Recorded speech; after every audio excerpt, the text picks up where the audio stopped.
Au nom du Père et du Fils et du Saint-Esprit. Amen. Le Seigneur soit avec vous. Mes frères, mes sœurs, nous célébrons le 4e dimanche de Pâques dans cette année liturgique A. C'est aussi la 60e journée des prières pour les vocations que nous célébrons sous les thèmes vocation, grâce et mission, thème donné par sa sainteté le pape François dans son message qu'il subdivise en 4 points. Le premier, appelé avant la création du monde.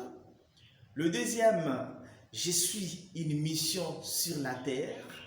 Le troisième point, appelé ensemble, convoqué. Le 4e et dernier point, vocation, grâce et mission, don et engagement. Dans la première lecture tirée du livre des Actes des Apôtres, chapitre 2, verset 14, puis verset 36 à 41, ceux qui avaient écouté Pierre à Jérusalem posent la question à Pierre et aux frères. Frères, que devons-nous faire? C'est la question de fond. Qu'est-ce qui te reste à faire? Même si tu as autant d'années dans l'église, dans la foi, il te reste toujours quelque chose, une tâche dans ta vie, dans ton cœur, qu'il faut nettoyer pour avoir le salut. Et Pierre répond, il faut recevoir le baptême au nom de Jésus. Et comme le baptême, il faut l'accompagner par une vie. Pierre dit, détournez-vous de cette génération mauvaise, cette génération tortueuse. C'est ça le combat du chrétien. Faire l'effort d'être différent de ces mondes.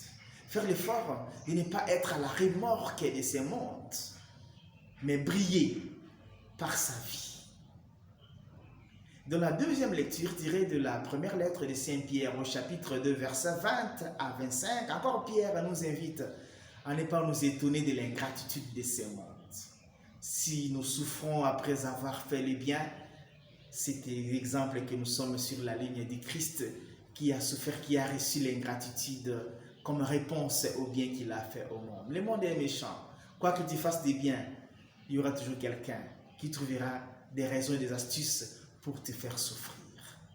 Le Seigneur nous a dit lui-même, dans le monde vous trouverez la détresse, mais ayez confiance. Je suis vainqueur du monde. Et il a dit, si l'on traite ainsi les bois verts, qu'adviendra-t-il pour les bois morts? Qu'il affermisse notre foi au milieu des ingratitudes et des souffrances. Et dans la troisième lecture de l'évangile tirée des Jean 10, 1 à 10, Jésus se décline. Il est la porte des brebis. Ça signifie que pour avoir le salut, il faut passer par Jésus-Christ. On ne peut pas se dire enfant de Dieu et ignorer le Christ. Et lui qui est la porte, il est aussi le modèle des brebis.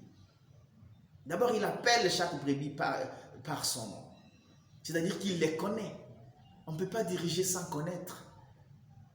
Et il marche devant le brebis. Il est l'exemple, le modèle. Ces messages s'adressent aux parents, aux directeurs, aux présidents, à tous ceux qui ont charge de guider les autres, d'être le modèle. Ne pas seulement parler pour que les autres obéissent et que toi tu fais autre chose. Non, il faut que toi-même tu sois le modèle de ce que tu es en train de dire. Ainsi, ceux qui te suivent auront le courage de vivre ce que tu enseignes. Mais aussi, Jésus dit, les brebis n'écoutent pas un étranger. Les brebis écoutent sa voix et non, parce que les brebis ne connaissent pas la voix des étrangers. Avoir le discernement pour ne pas écouter des faux prophètes. Aujourd'hui, il y a des brebis intraitables, ingouvernables. Les brebis qui veulent être acéphales et qui ne veulent pas avoir un dirigeant, une tête. Par goût d'une indépendance mal gérée, une indépendance spirituelle mal conçue, mal gérée. Quand on est chrétien, il faut toujours avoir un pasteur, un responsable qui te montre les chemins, un responsable à qui tu obéis. Que le Seigneur nous aide à savoir diriger comme lui, qui nous aide à savoir être des bons disciples, qui écoutent sa voix, qui n'écoutent pas la voix des étrangers. Que Dieu Tout-Puissant vous bénisse et vous garde, le Père, le Fils et le Saint-Esprit. Amen. Bon dimanche à toutes et à tous.